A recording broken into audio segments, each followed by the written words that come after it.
Telebus office. If you require service in the morning, please wait for the tone and give your name and address and the time that you would like to be picked up. Thank you for calling Telebus.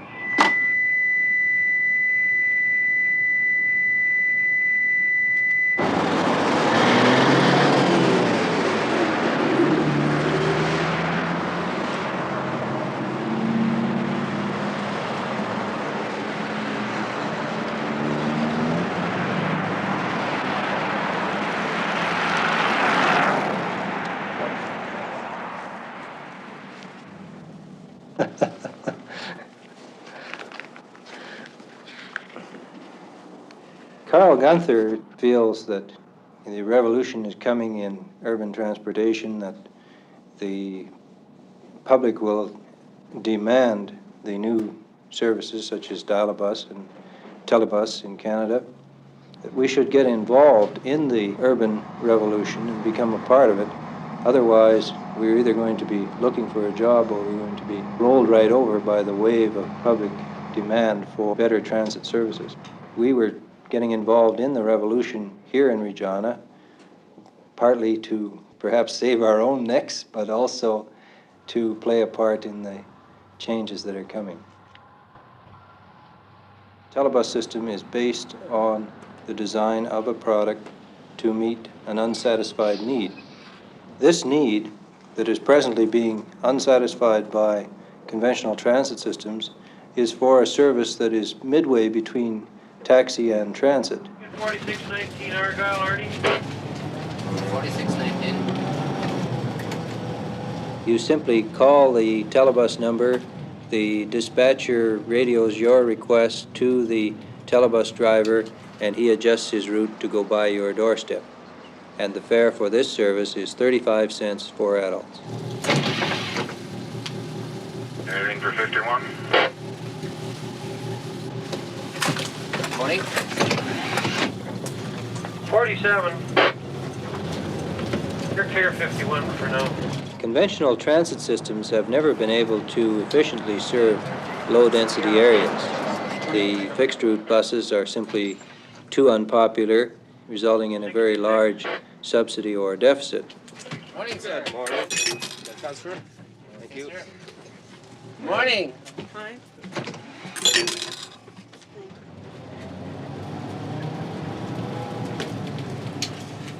The initial area selected was selected because it had the highest subsidy of any portion of the transit service in the city and the highest deficit per passenger carried. We thought that if we tried the Telebus system in this area, and if it was successful in reducing the subsidy required for transit service, then it should work well in other areas. 49 when you're ready. Good morning. Well, there has been a definite reduction in car trips, and we know that we now have a system which can get the more affluent people out of their cars and onto the transit system. It's a real advantage to have this secure, reliable system which comes to your doorstep and delivers you either to your destination or transfers you to a fixed route service.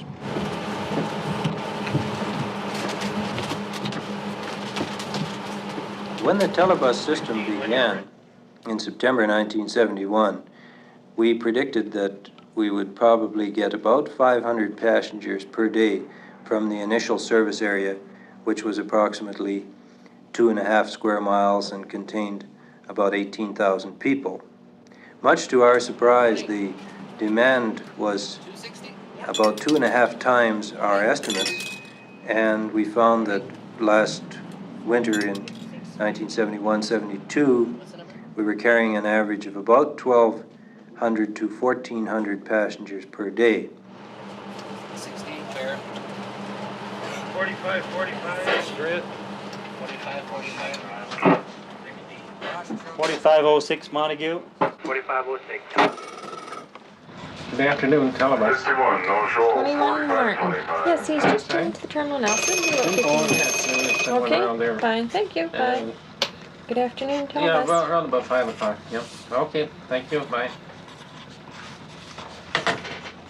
Well, operating a transit system is Okay, fine. a rather interesting experience. I think when I was a boy, I liked to play with electric trains, and it was great fun running electric trains back and forth and trying out different layouts and so on.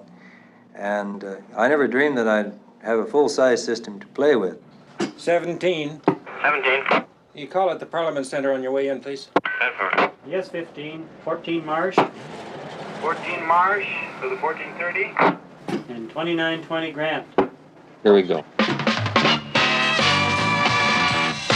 From Regina, the Harrison Line, Part 2. 620 CKCK. With CKCK's Public Affairs Director, Lorne Harrison.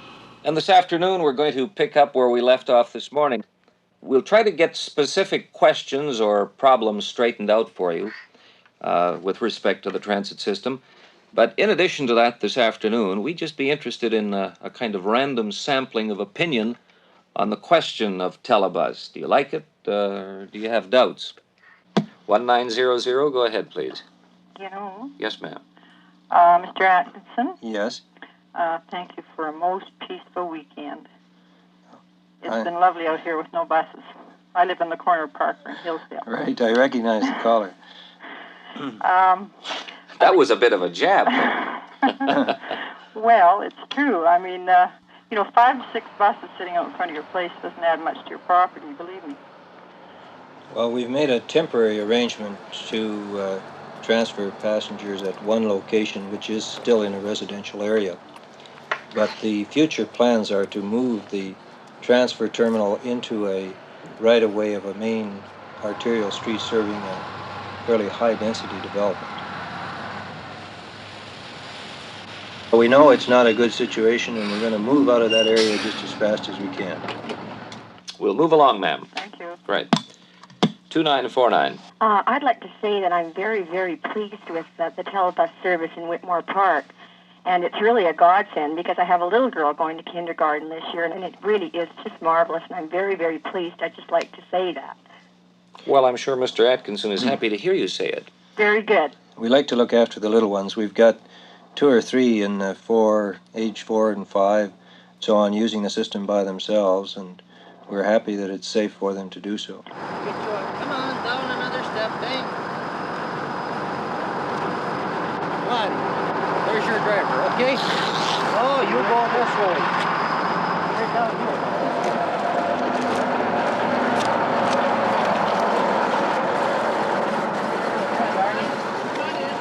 You'll make it up there after a while, okay?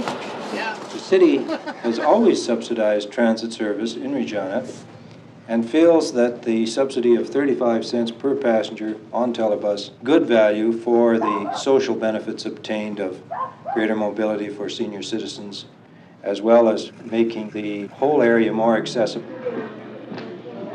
Extended Care Nursing Center is quite remotely located in this part of Regina.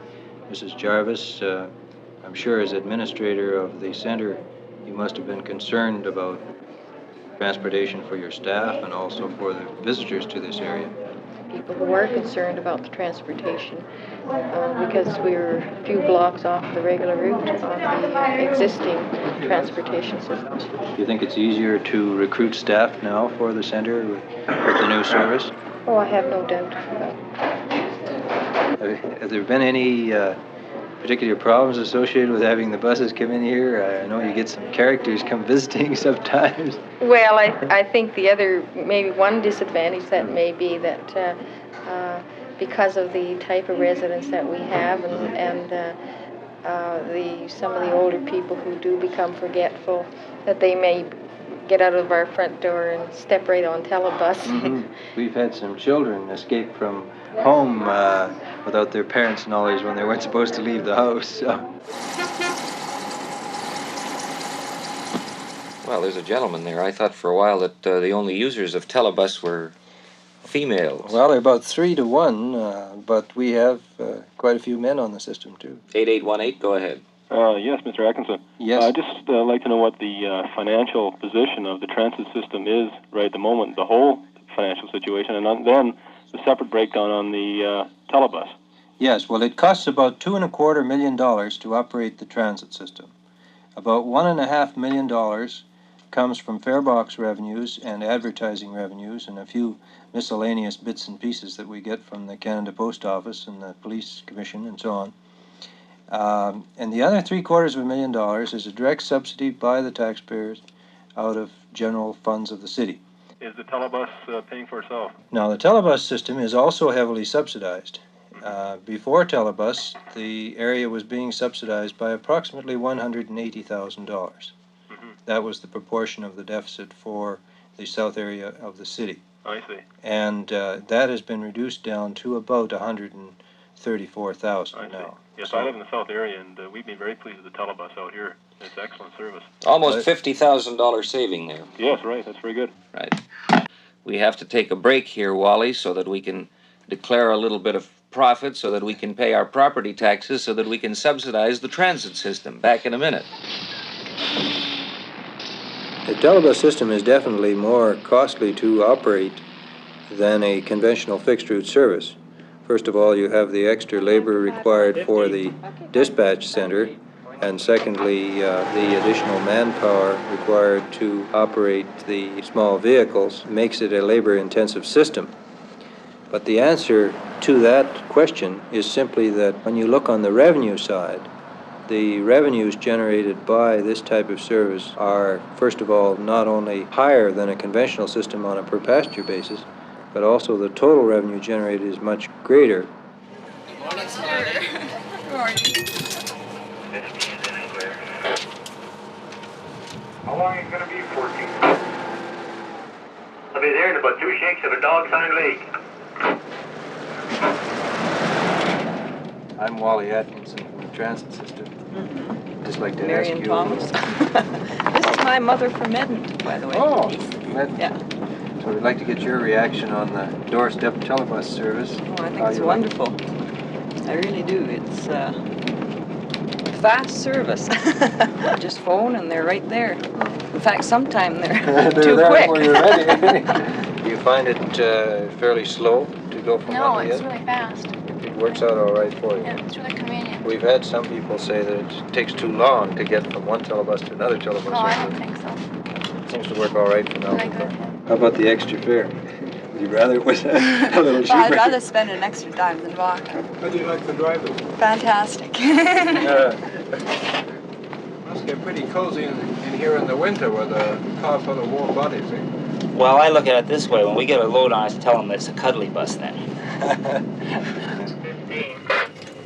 15. 132 Logan. Our experience has been that about 50% of the business is in the morning and afternoon peak, and about 50% of the business is done throughout the day. So we're finding that this type of service gives us a much better utilization of the transit system during off-peak hours. We're very proud of the Regina Telebus project because it represents one of the first instances where the three levels of government, the municipality, the province, and the federal government, have cooperated together on a transit research project. Visiting the Telebus project today, we have Mr. John Gratwick, who was chairman of the Transportation Development Agency of the Federal Ministry of Transport, who were one of the three sponsors of the original project. John, it's a pleasure to have you come out and see the system in operation. Well, I'm not sure that we have still any constitutional right to do what we did, but I think we were, in every sense, sort of morally and practically, we were right in looking for a way in which we could get together to do something sensible and get something done in this field. The message we have now, too, from the point of view of putting together information and spreading information about this, that this is going reasonably well, and my hope is that a number of other cities will be getting in on your backs and cashing in on the experience you've already developed. We've had a lot of inquiries from right across the country and a lot of visitors. The only kind of thing is now, instead of just running a bus system out here, you'll have to take to the road and sell this one to everybody else.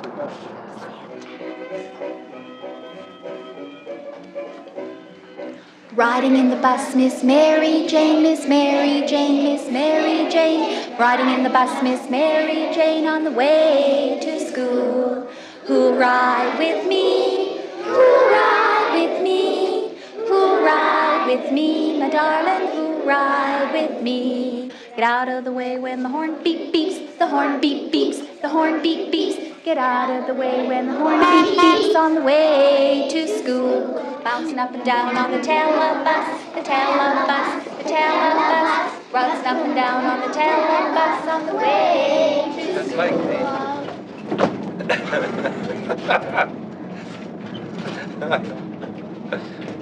I can see why the kids have so much fun back here, you know.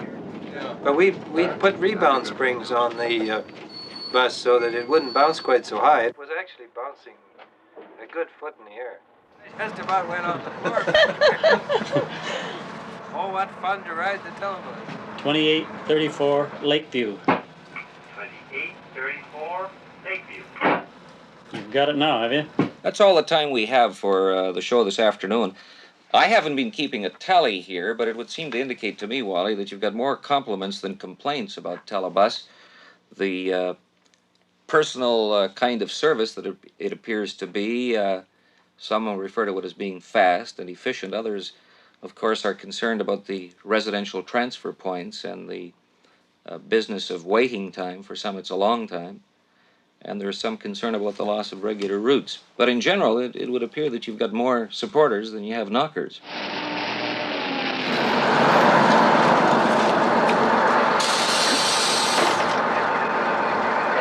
The Regina Telebus system is now completely phased into the normal transit operations.